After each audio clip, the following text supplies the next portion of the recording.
Hi class, today we're going to study chapter 20, Greece Gets Civilized Again, from the Story of the World.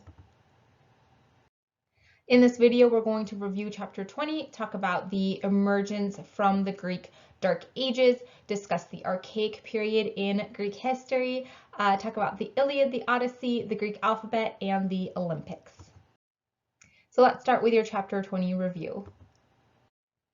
In chapter 20.1, Greece Gets Civilized Again, you learned about how after the Mycenaeans had left the Greek peninsula, just FYI, not all of them leave, some of them stay, but after a lot of them had left, the Dorians and the Sea People who had invaded migrate into the Greek peninsula. They don't write, they don't live in cities, and so they are considered barbarians. However, after time passes, these barbarians start becoming civilized. They become Greek. So instead of wild warriors, they begin functioning as cities.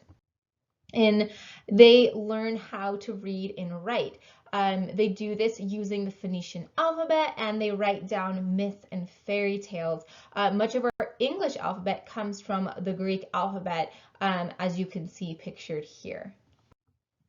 In chapter 20.2, you read about the stories of Homer. Homer wrote down stories that had been told orally during the Greek Dark Ages when there was no writing system.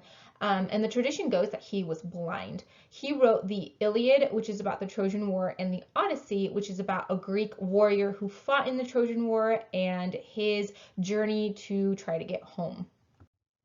In chapter 20.3, the first Olympic Games, you learn about the Olympic Games and how they were named after Mount Olympus, which is pictured here.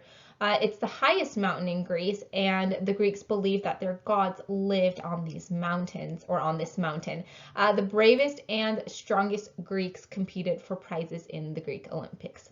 And so it had started in two cities who had fought for years. And they held a festival to celebrate peace that they had finally achieved. And so they feasted, they made sacrifices to gods, and they raced. So they started holding the Olympics every 4 years, and it eventually grew bigger. More cities participated, more games and competitions were added. However, only men could compete. Girls could watch, but married women could not. And I think part of the reason is because in the Olympics during this time, men competed in the nude. The winners were considered heroes, and the Olympics are still held today, as you know, except when, unfortunately, there's a global pandemic. I was really sad about this because it was supposed to be Tokyo 2020, and guys, I was born in Tokyo. I have family who lives in Tokyo. I haven't been back for, I think, like 5 years, but I was like, Nick, my husband, Nick, like we could go like stay with my grandma and we could go watch the Olympics. Like, how cool would that be? But, you know, Corona, so didn't happen. So a little bit sad about that. Anyway, so let's talk about the emergence from the Dark Ages, 800 BC. So I want to talk to you first about how Greek history is divided, because again, I always want to give you like a visual like timeline in your brain. So when we're studying history, you're not just like, oh, when this happened, I don't really know when or like how it fits into things, but we're studying history. But I want you to be able to say, okay, like this is happening then, and to have kind of like puzzle pieces that connect together. Anyway, when we started our study of Greek history, you read about the Minoans and the Mycenaeans. The Bronze Age collapse happens. This puts us into the Greek Dark Ages. So Greek Dark Ages are from 1200 to 800 BC. We have the invasion by the Sea People, the Dorians, and there is no written records during this time because writing is lost. This brings us into the Archaic Period, 750 to 480 BC. This is where you have the invention of the Greek alphabet, Olympics, and Homer. So everything we're going to talk about today is during the Archaic Period. Then after this, you have the Classical Period, 490 to 323 BC. This is when you have the Persian War, the Peloponnesian Wars, and the Classical Period is what we think of when we think of Greece. We think of philosophers and democracy and Athens and things like that. So all of that is during the Classical Period. The classical period ends when Greece is conquered by Alexander the Great, which brings us into a time period known as the Hellenistic world, which goes from 323 to 30 BC. This is from Alexander the Great's death to Greece being conquered by Rome. So what happened after the Greek Dark Ages? So there are three types of Greeks living in Greece: the Mycenaeans, the Ionians, and the Dorians. So this is not considered Greece yet because all these cities are acting independently. But eventually they start seeing themselves as being united and as being Greek. And I'm going to tell you how that happens. So Susan Wise Bauer says, as the Dorian disruption receded into the distant past, the cities of the Greek peninsula entered into a period of relative peace. During this time, they were more likely to act as allies than enemies and to exchange even more of their customs and language. Sometime around 800 BC, a very vague and general estimate, this growing sense of a single cultural identity led to the weaving together of a number of different historical traditions, many of them Mycenaeans, into two related epic poems which would soon be claimed by the entire peninsula as the heritage of every city on it, the Iliad and the Odyssey.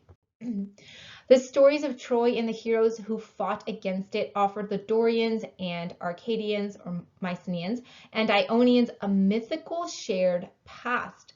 The story expresses the beginnings of a growing identification between Greek cities that separated them from other peoples. The Greeks had no political unity, no common aim, and not much in the way of shared life. They had different cities, different kings, different landscapes, but they all spoke some variation of Greek. The resemblance of their speech and their imaginary shared past were the threads that held them together. So isn't that so cool that you have these separate people living in these different city-states? And yes, they kind of share the same language, but they have different customs, they have different kings. But over time, as they're sharing these stories, each city begins to claim these stories as their history, as their heritage. And as they do that, they all start uniting in the sense they start forming this single cultural identity, like she said, and that happens through the stories of the Iliad and the Odyssey. And I just think that's it's so fascinating and it's so cool. Okay, so we're going to talk about the Archaic Period, 750 to 490 BC. So I'm going to give you a little overview. So again, we talked about the Minoans, the Mycenaeans, Bronze Age collapse, Dark Ages. Now we're getting into the Archaic Period. And I'm sorry, these dates are different. The other slide said 750, this is 800, just around that time period. Anyway, so the Archaic Period goes from 800 to 480 BC, and it begins with the emergence from the Greek Dark Ages and the beginning of the Persian Wars.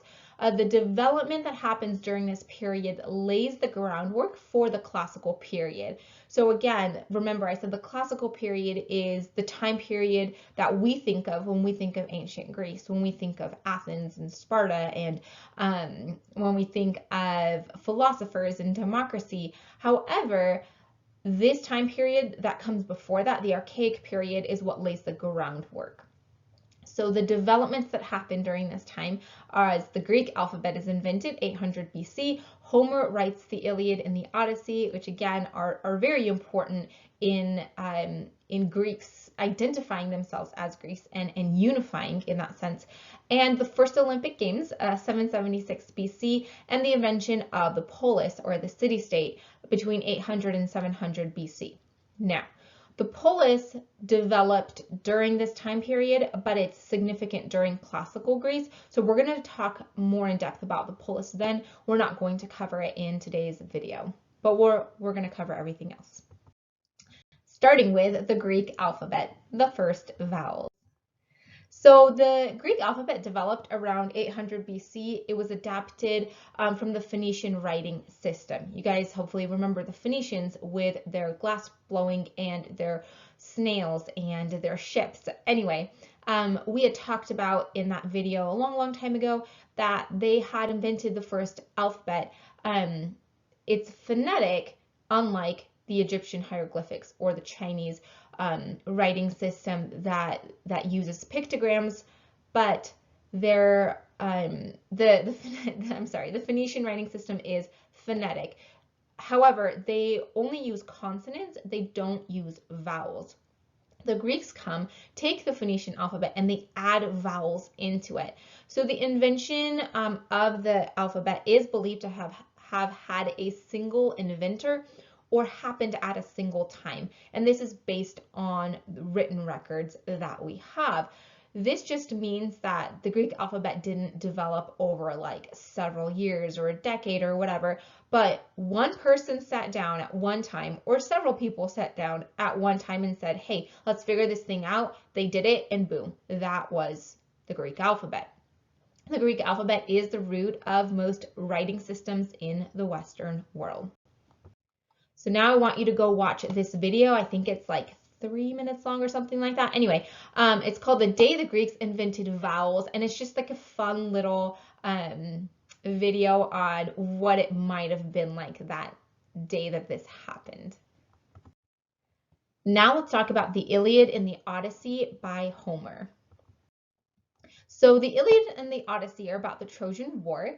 The Trojan War was fought between a coalition of Greek forces led by King Agamemnon of Mycenae, and this is the picture here is we think possibly King Agamemnon's mask, but you have Greek city-states uniting into a coalition, and they are attacking the Trojan army led by King Priam. So the story is passed down through oral tradition for hundreds of years. Remember, Greek Dark Ages, 1200 to 800 BC, and we think the Trojan War happened between like 1300 and 1200 BC. So it's passed down orally for a very long time. And it's finally written down by Homer after the Greek alphabet is invented. So Homer is believed to have lived around 750 BC. He's considered the greatest of all epic poets. He composes, again, the Iliad and the Odyssey, and the tradition is that he was blind. If you want to know more about him, watch this video by Course Hero, and it'll give you like a very brief, like few-minute author biography on Homer. The Iliad is 15,693 lines of verse. So you all can thank me for not making you read this. It's divided into 24 books, and it takes place over the 51 days during the 10th and final year of the Trojan War. Course Hero, again, has this video summarizing and analyzing the Iliad. If you were in class with me last time, then you already watched this, so don't watch it, but if you missed class, go watch it. And then the Odyssey is 12,109 lines of verse. It's also 24 books, and it takes place after the Trojan War. It's about the journey of Odysseus and all the trouble he faces returning home. This is another video by Course Hero, same thing, summary and analysis. You don't have to watch this now because we'll watch it when we start the wanderings of Odysseus. But if you want to watch it, be my guest. Okay, and then let's talk about the Panhellenic Games or the Olympic Games. And to do so, I want you to go watch The Origin of the Olympics by Ted Ed, because I love Ted Ed, on YouTube. And if you really want to know more about it, then go watch the Ancient Greek Olympics by Simple History and fill out all of your notes. That's all I have for you today. Thanks for watching, and I'll see you next time. Bye.